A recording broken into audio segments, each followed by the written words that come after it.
Y'all ever wonder why rent keeps going up and houses are almost impossible to buy? Let me put you on game.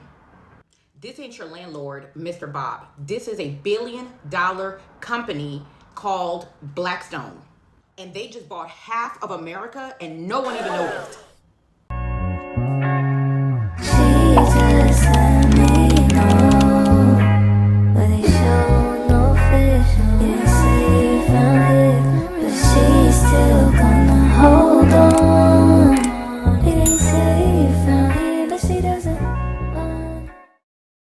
Hey fam, it's Royalty with Real Talk with Royalty. I break down the money moves, whatever's trending, and all the stuff they're hiding from us that they don't want us to find out in a way we all get. Today we're diving into how Blackstone has been quietly buying up apartments, whole neighborhoods, houses, childcare centers, and over 300 warehouses and even storage units. They out here playing real life Monopoly. And this ain't just some Wall Street news. It affects everyday folks like us, trying to live our lives, pay rent, and maybe finally own a home one day. All right, let's break it down. Who they are, what they've been buying, and why this is a game changer for regular people like you and me. I'm about to show you a video that most of you haven't had a chance to see, so pay close attention. This is the real reason rent keeps climbing and why owning a home feels almost impossible right now. Nowadays, buying a single-family home is completely unrealistic for the majority of people.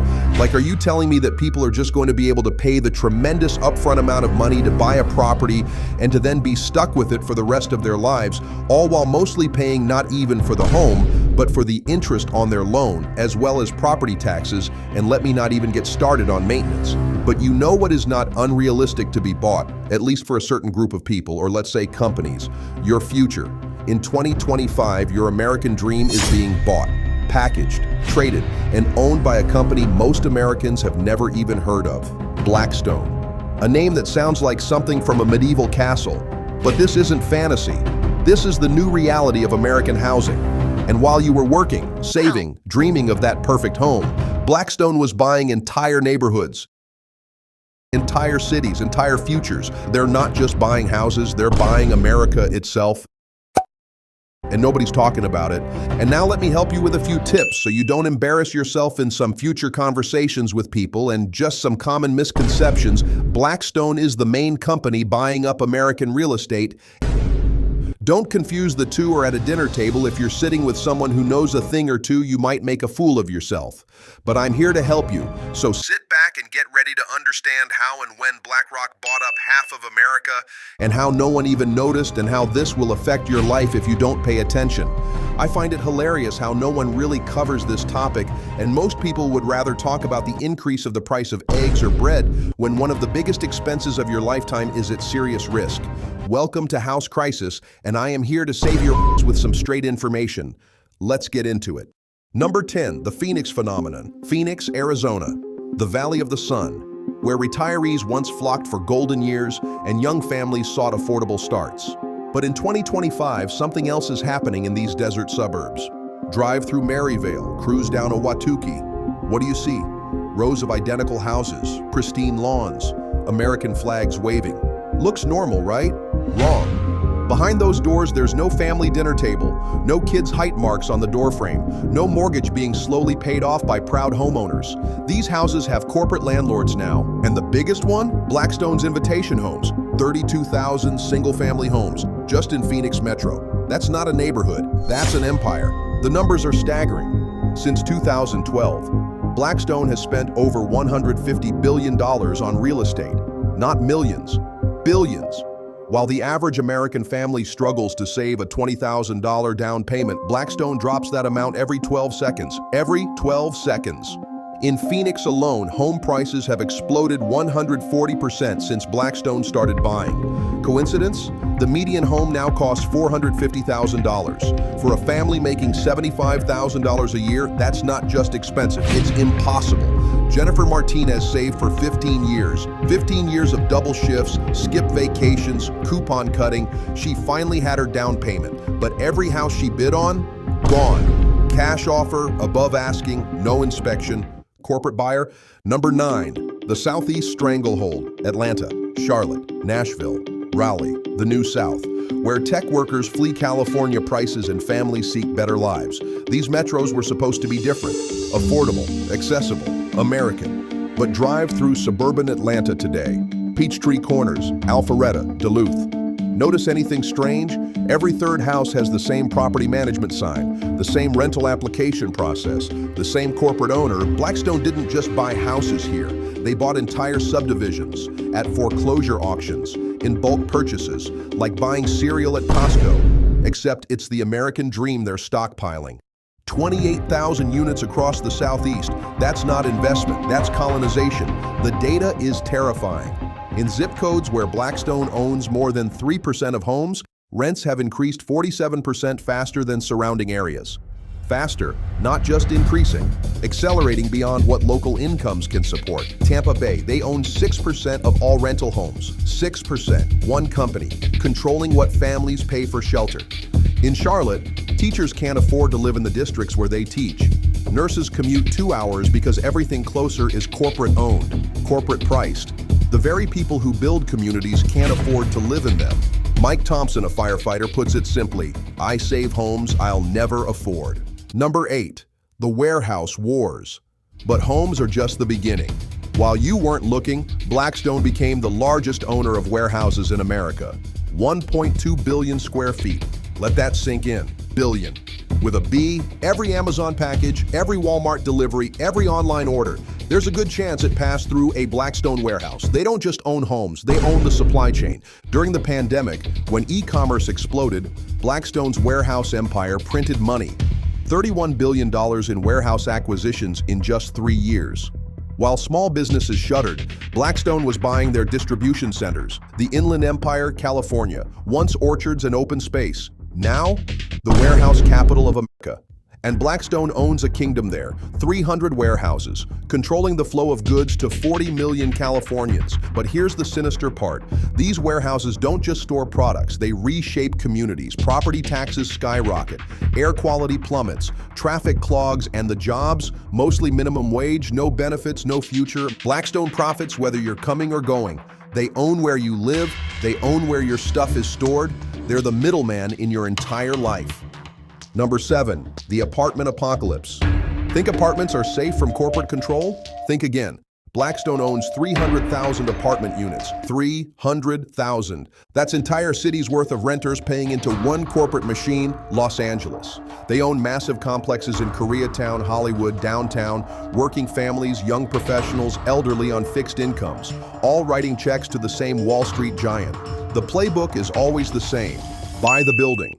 Renovate with cheap cosmetic upgrades. Jack the rent 30 to 50%. Push out long-term tenants. Rinse. Repeat. In New York, Blackstone-owned Stuytown was once affordable housing for the middle class. Teachers, firefighters, nurses. Now, studios start at $3,800. The median NYC salary, $67,000. Do the math. You can't. Maria Rodriguez lived in her Blackstone-owned LA apartment for 12 years, raised 2 kids there, built a community. Then came the notice. Rent increase $800 per month. No negotiation, no mercy. Move or pay. She moved to her car. This isn't just gentrification, it's algorithmic displacement. Blackstone uses artificial intelligence to determine the maximum rent each building can bear. Not what's fair, not what's sustainable. Maximum extraction. Number 6. The hotel hijacking. Your vacation, your business trip, your wedding venue. Guess who owns it? Blackstone is now one of the largest hotel owners on earth. Hilton, Motel 6 extended stay, La Quinta. Brands you know, brands you trust, all feeding the same beast. $40 billion in hotel acquisitions since 2020. $40 billion. While the hospitality industry was dying during COVID, Blackstone was shopping, buying distressed properties for pennies on the dollar. The Cosmopolitan in Vegas, the Waldorf Astoria, iconic properties that define American luxury. Now just entries in Blackstone's spreadsheet. But here's what they don't tell you.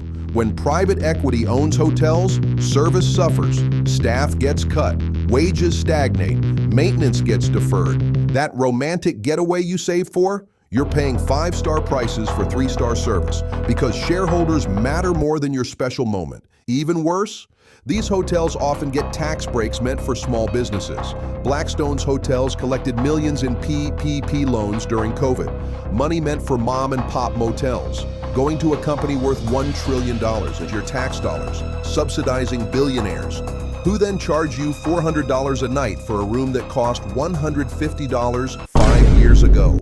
Number 5, the office offensive, downtown Manhattan, Chicago's Loop, San Francisco's financial district, the towers that touch the sky, the offices where America works. Blackstone owns them too. $300 billion in commercial real estate, the biggest portfolio in history. When you go to work, there's a real chance you're entering a Blackstone building. But here's the twisted part. These aren't just investments, they're power plays. Owning the offices means controlling where companies locate, what they pay, how cities develop. When Amazon wanted new headquarters, who do you think was lobbying cities for tax breaks? When Google needs space, who sets the price? When your startup needs an office, who decides if you can afford to exist? Willis Tower in Chicago, once the Sears Tower, symbol of American enterprise. Now, it's this guy's tower. Okay, but jokes aside, if you are enjoying the video so far, please consider subscribing. These take a long time to put together, and if you find any value, comment something you want to see next and leave a like so more people can see the video.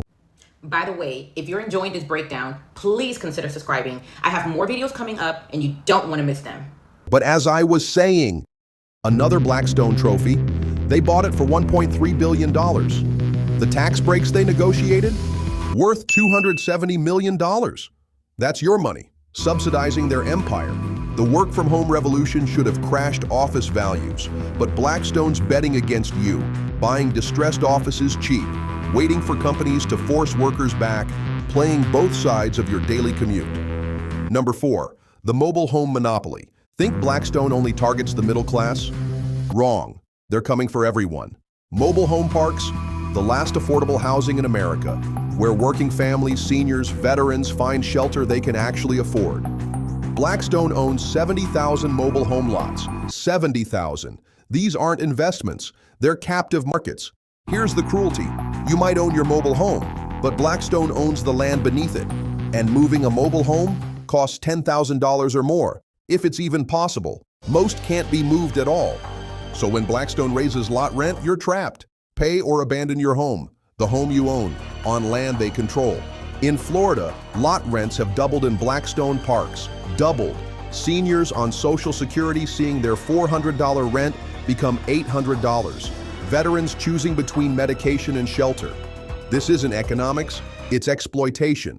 Bob Wilson, 73, Navy veteran, lived in his mobile home for 20 years. Owned it outright, his pride and joy. Then Blackstone bought the park. Lot rent went from $350 to $900 in 3 years. His Social Security, $1,400 a month. I fought for this country, he says. Now I can't afford to live in it. Number 3, the data center dominance. The internet, the cloud, your photos, emails, entire digital life. Where does it live? Increasingly in Blackstone-owned data centers. $100 billion. That's their data center war chest. $100 billion to own the physical infrastructure of the digital age. Northern Virginia, the data center capital of the world. 70% of global internet traffic passes through there. And Blackstone, they're buying everything they can touch. But data centers aren't just buildings, they're power, literal power. One Blackstone data center uses as much electricity as 50,000 homes. The strain on the grid, massive. Your electricity bill, rising. Their profits, soaring. Worse still, these centers get massive tax incentives. Loudoun County, Virginia, gave Blackstone $100 million in tax breaks for buildings that employ maybe 50 people. Meanwhile, schools need funding, roads need repair, but Blackstone needs subsidies. Every Netflix show you stream, every Zoom call you make, every photo you upload, there's a growing chance it's making Blackstone money. They're not just landlords of homes, they're landlords of the internet itself. Number 2, the student housing scheme. Your kid's college dorm? Blackstone probably owns it. $20 billion in student housing acquisitions, $20 billion. While families mortgage their futures for education, Blackstone's collecting rent on both ends. USC, UCLA, University of Texas, Ohio State, major universities across America. Blackstone owns massive student housing complexes near all of them, charging $1,500 per month for half a bedroom. In a building that looks like a luxury resort but maintains like a slum. The business model is predatory genius. Students need housing, financial aid covers rent, parents co-sign leases, it's guaranteed money, no risk, all profit. But here's what breaks your heart. These same parents probably can't afford homes in their own neighborhoods because Blackstone bought those too, so they're paying Blackstone twice. Once for their own rent, once for their kids' dorm. Sarah Chen, single mom, works 3 jobs, saves every penny for her daughter's education. The daughter got into Berkeley, the dream, right? But campus housing, owned by Blackstone. $2,000 a month for a shared room, Sarah's entire second job just covers that rent. I wanted to give her opportunities I never had, Sarah says. But even her opportunity is owned by someone else. Number 1, the ultimate American takeover. But here's the final truth, the one that should terrify you. Blackstone isn't just buying property, they're buying political power. $50 million in lobbying over the last 5 years. $50 million. While you were writing letters to your congressman, Blackstone was writing checks. They lobby against rent control, against tenant protections, against affordable housing requirements, against the very policies that might give regular Americans a fighting chance. The CEO, Steven Schwartzman, has a personal fortune of $40 billion. $40 billion. He makes more in 1 hour than the average American makes in a year. His Manhattan penthouse, worth $100 million. He owns homes in the Hamptons, Palm Beach, Saint-Tropez. Meanwhile, the Americans paying rent to his company, 40% spend more than half their income on housing. Half. Every dollar they earn, Blackstone gets 50 cents. But here's the darkest part. Blackstone uses your own money against you. Those pension funds investing in Blackstone, that's teachers, firefighters, public employees, their retirement savings are being used to buy houses they can't afford themselves. The 401k you're contributing to probably has Blackstone funds. You're literally funding your own displacement. And the government, they're helping. The Federal Reserve's policies keeping interest rates low for years gave Blackstone cheap money to buy America. While you struggled to qualify for one mortgage, they were getting billions at near zero rates. When COVID hit, who got bailouts? Not homeowners facing foreclosure, not renters facing eviction, but Blackstone's commercial properties got federal aid, your tax dollars, protecting their empire, while you worried about making rent. This isn't a market. It's a monopoly. This isn't capitalism. It's corporate feudalism. You're not a citizen anymore. You're a tenant in Blackstone's America. The American dream hasn't disappeared.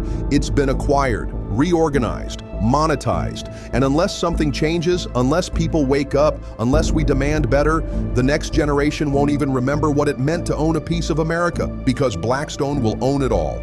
Have you seen this in your neighborhood? Corporate buyers outbidding families? Investors turning homes into rentals? Comment below. Share your story. Because your story matters. Your dream matters.